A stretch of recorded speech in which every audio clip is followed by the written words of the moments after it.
రంగారెడ్డి జిల్లా షాద్నగర్ లో పాలమూరు అధ్యయన వేదిక ఆధ్వర్యంలో విలేకరుల సమావేశం ఏర్పాటు చేశారు. ఈ సమావేశంలో అధ్యయన వేదిక కన్వీనర్ రాఘవాచారి మాట్లాడుతూ ఈ మధ్య కాలంలో ముఖ్యమంత్రి ఏర్పాటు చేసిన పాలమూరు ఎత్తిపోతల రివ్యూ మీటింగ్ లో భాగంగా 6 రిజర్వాయర్లు ఉండగా కేవలం 5 రిజర్వాయర్లు పనులు రివ్యూ చేసి 6వ రిజర్వాయర్ అయిన లక్ష్మీదేవిపల్లి రిజర్వాయర్ ఊసే ఎత్తలేదని, ఇంతకు లక్ష్మీదేవిపల్లి రిజర్వాయర్ ఉన్నట్లా లేనట్లా అని ప్రశ్నించారు. 9 ఏళ్లుగా ప్రజలను మభ్యపెడుతున్నారని, తీరా ఎన్నికల సమయంలో మాత్రమే ప్రాజెక్టు గురించి మాట్లాడుతున్నారని అన్నారు. ప్రాజెక్టులో భాగంగా లక్ష్మీదేవిపల్లి ప్రారంభించాలని, లేకపోతే ప్రజల అండతో ప్రజా సంఘాలన్నీ పెద్ద ఎత్తున ఆందోళన చేస్తామన్నారు.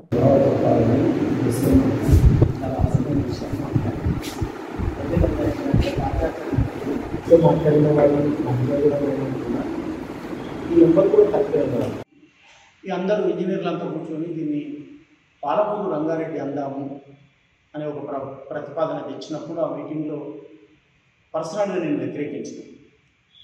ఇది షాద్నగర్ అనడమే అవసరము. పాలమూరు అంటే మొత్తం పాలమూరుకు నీళ్లు రావు. ఎట్లాగూ నడిగడ్డ ప్రాంతానికి పోవు, దీంతో గద్వాల జిల్లాకు పోవు. వనపర్తి ప్రాంతానికి జూడాల లెఫ్ట్ కెనాల్ ఉన్నది, భీమా సమాంతర కాలువ కూడా ఉన్నది, అటు కల్వకుర్తికి ఒక స్కీమ్ ఉన్నది.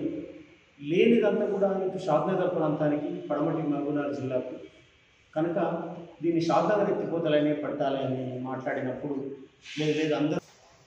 మహబూబ్నగర్ జిల్లా 14 నియోజకవర్గాలతోటి, విస్తారమైన జనసాంద్రతతోటి, అతి ఎక్కువ భూములతోటి తెలంగాణలోనే నంబర్ 1 జిల్లాగా ఉన్నటువంటి జిల్లా. ఈ జిల్లాకు కరువెందుకు, ఈ జిల్లా నుంచి వలసలు ఎందుకు, ఇంత దరిద్రం ఎందుకు అని ఒక పెద్ద పోరాటాన్ని మహబూబ్నగర్ జిల్లాలో ప్రజా సంఘాలు, కరువు వ్యతిరేక పోరాట కమిటీ, పాలమూరు అధ్యయన వేదిక పెద్ద ఎత్తున నిర్వహించింది. ఈ పరిణామంలోనే నీళ్లల్లోనే పరిష్కారం ఉంది అనే సమాధానం రైతాంగం నుంచి రావటం వల్ల మేము నీటి పోరాటాలు చేసినాం. ఆ పోరాటాల్లో పాలమూరు రంగారెడ్డి ఎత్తిపోతల పథకం పోరాటం కూడా ఒకటి. అయితే ఆ పోరాటం చేసేనాడు ఇవాళ అధికారంలో ఉన్న బీఆర్ఎస్ అనబడే తెరాస ఈ పోరాటంలో లేదు. ఒక రకంగా చెప్పాలంటే వాళ్ళు తెలంగాణ ఉద్యమంలో భాగమైనరు కానీ కృష్ణానది నీళ్ల సాధన పోరాటంలో వాళ్ళు భాగం కాలేదు. తెలంగాణ వస్తే నీళ్ళు వస్తాయి, తెలంగాణ వస్తే అన్నీ జరిగిపోతాయి, మీరు తెలంగాణ కోసమే పోరాడండి అని మమ్మల్ని కూడా నిలువరించే ప్రయత్నం కూడా ఆ రోజుల్లో తెలంగాణ ఉద్యమానికి నాయకత్వం వహించిన వాళ్ళందరూ చెప్పింది. అయినా మేము వినకుండా ఇది ఒక ప్రధానమైన అంశంగా పాలమూరు రంగారెడ్డి స్కీమ్ కోసం పోరాటం చేయడం జరిగింది. అట్లనే 2013లో ఆ స్కీమ్ వచ్చింది. ఆ స్కీమ్ వచ్చితే అమలు చేయవలసినటువంటి తెలంగాణ ప్రభుత్వం, తెరాస ప్రభుత్వము ఆ స్కీమ్ను ఒక రకంగా చెప్పాలంటే భ్రష్టు పట్టించింది. పాలమూరు రంగారెడ్డి ఎత్తిపోతల పథకం సమీక్షలో భాగంగా ముఖ్యమంత్రి గారు మాట్లాడుతూ ఉద్దండపూర్ వరకే రిజర్వాయర్ నిర్మాణం చేపడతామని చెప్పి మొన్న సమీక్ష నిర్వహించారు. ఆ సమీక్షలో లక్ష్మీదేవిపల్లి రిజర్వాయర్ ప్రస్తావన ఎక్కడా లేకపోవడం అనేది షాద్నగర్ ప్రాంత ప్రజలను మోసం చేయడంగానే మేము భావిస్తున్నాం.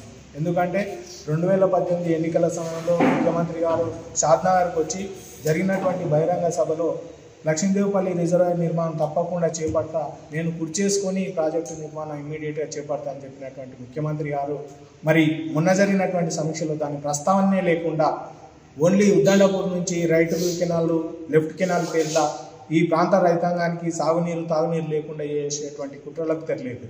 అట్లనే అనేక సందర్భాల్లో మేము లక్ష్మీదేవిపల్లి రిజర్వాయర్ నిర్మాణం చేపట్టాలని ప్రజా సంఘాలుగా అనేక సందర్భాల్లో ఉద్యమిస్తున్నటువంటి క్రమంలో స్థానిక ఎమ్మెల్యే అయినటువంటి అంజయ్ యాదవ్ గారు స్పందిస్తూ ఈ లక్ష్మీదేవిపల్లి రిజర్వాయర్ అనేది నా కలల ప్రాజెక్టు, ఇది నా మానస పుత్రిక, దీని నిర్మాణం తప్పకుండా చేపడతా, నేను ఒక రైతునే కాబట్టి రైతుల కష్టాలు నాకు తెలుసు కాబట్టి ఈ రిజర్వాయర్ నిర్మాణం అనేది నా కలల ప్రాజెక్టు అని చెప్పినటువంటి 2018 ఎన్నికలప్పుడు షాద్నగర్ వచ్చినప్పుడు ఆయన ఈ యొక్క లక్షదేవిపల్లి ప్రాజెక్టు నేను కుర్చీ చేసుకొని కట్టిస్తా, ఈ నియోజకవర్గంలో 1,00,000 ఎకరాలు ఒక్కసారి 2 బుక్కు చెప్పినాను, 1,00,000 ఎకరాలు నేను పార్పిస్తాను, 1,00,000 ఎకరాలు పార్పిస్తా ఆయన.